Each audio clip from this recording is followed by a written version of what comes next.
Nervous system में अब हमें जानना है नर्व या तंत्रिका के बारे में।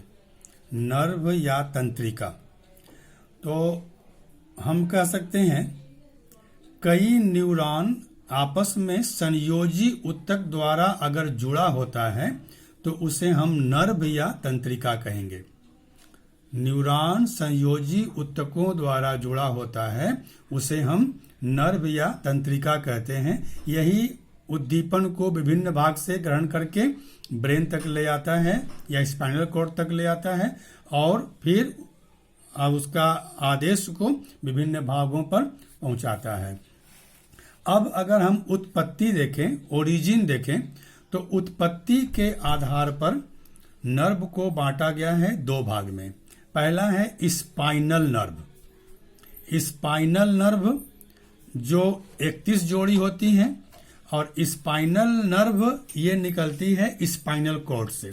अगर इसका परिभाषा हमें जानना हो तो हम कह सकते हैं कि स्पाइनल कॉर्ड से निकलने वाले तंत्रिकाओं को स्पाइनल नर्व कहते हैं। इनकी संख्या होती है 31 जोड़ी। ये विशेष करके अनैच्छिक क्रियाओं पर नियंत्रण करते हैं। प्रतिवर्ती क्रियाओं के नियंत्रण में भी ये सहायता करते हैं।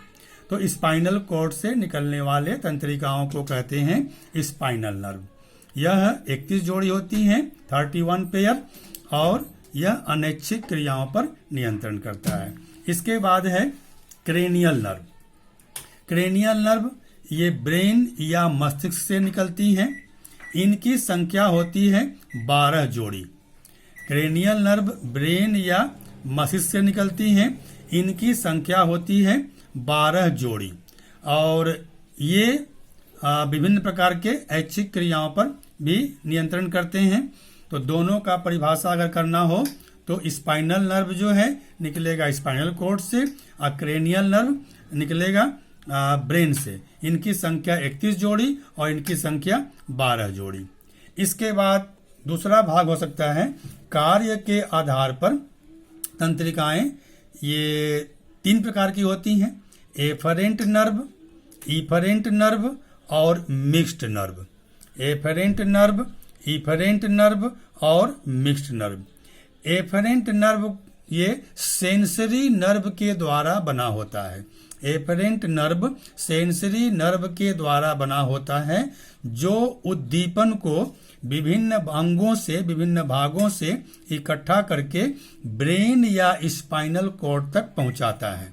यह उद्दीपन या आवेग को, स्टिमुलस को विभिन्न अंगों से, विभिन्न भागों से इकट्ठा करके ब्रेन या स्पाइनल कॉर्ड तक पहुंचाता है। दूसरा है इफरेंट नर्व। इफरेंट नर्व यह मोटर नर्व का बना होता है। मोटर या चालक नर्व का ये बना होता है। यह इसका विपरीत काम करेगा। ब्रेन या स्पाइनल कॉर्ड से आदेश को शरीर के विभिन्न अंगों, ऊतकों या पेशियों तक पहुंचाता है। शरीर के विभिन्न अंगों, ऊतकों या पेशियों तक पहुंचाता है। और तीसरा है मिक्स्ड नर्व। ये एफरेंट और इफरेंट दोनों तरह का कार्य करता है। इसे कहते हैं मिक्स्ड नर्व।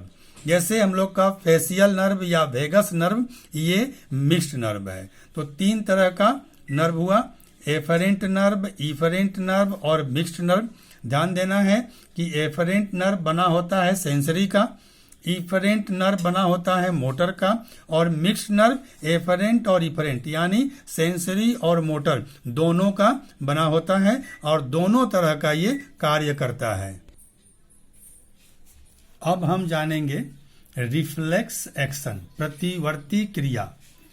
वे क्रियाएं जो अचानक संपन्न होती हैं उन्हें हम कहेंगे रिफ्लेक्स एक्शन या प्रतिवर्ती क्रिया।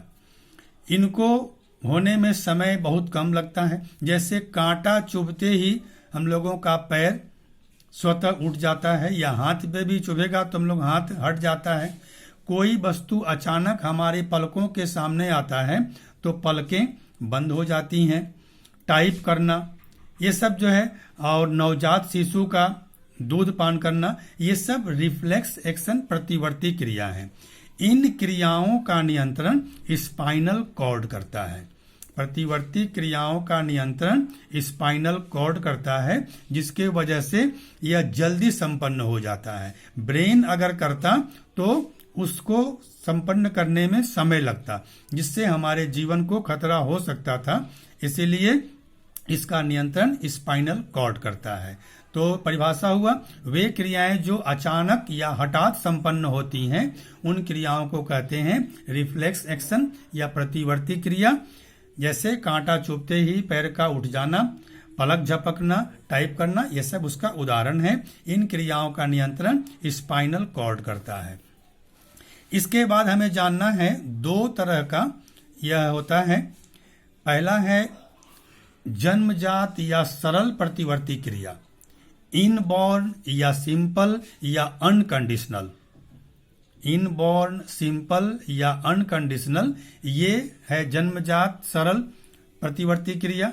ये हमें जन्म से ही हमारे में होता है, इसके लिए हमें सीखने की जरूरत नहीं है। जैसे कांटा चुभते ही पैर का उठ जाना, पलक झपकना, छींकना, खांसना, ये सब क्या है? नवजात शिशु का दूध पान करना।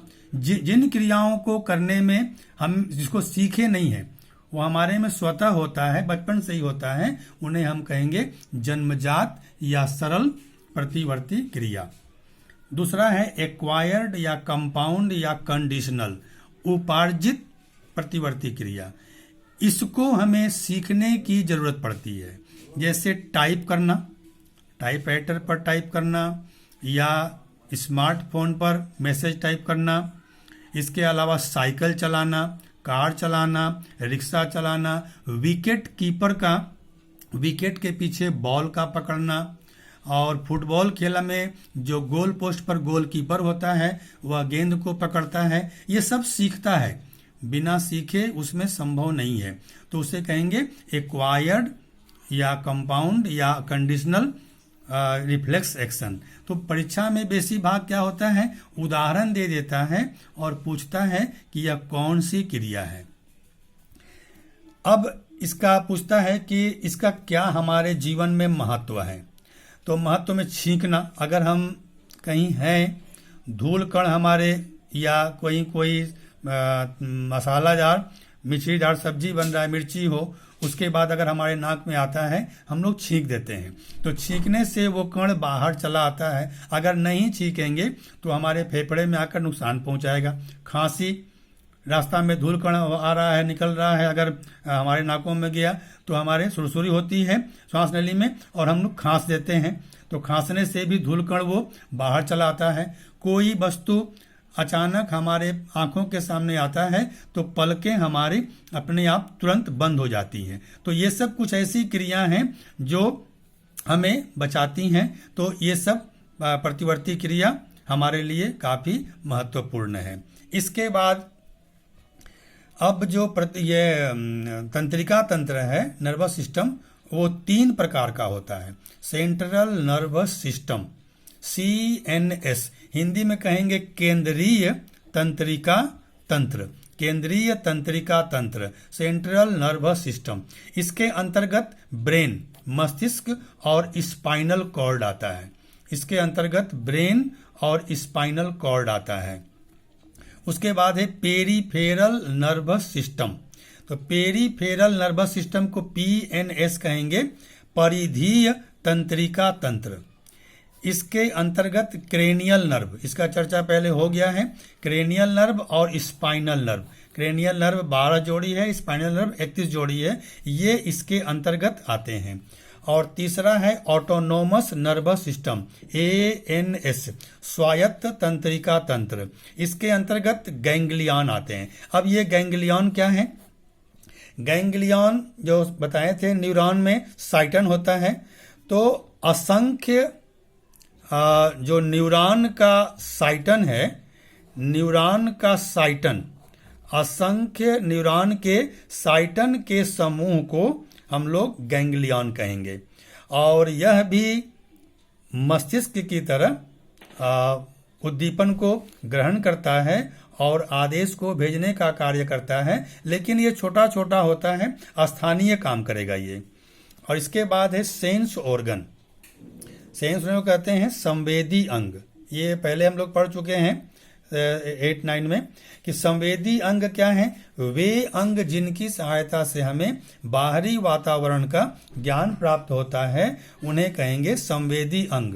ये संख्या में 5 हैं: आंख, नाक, कान, जीभ और त्वचा। ये 5 संवेदी अंग हैं।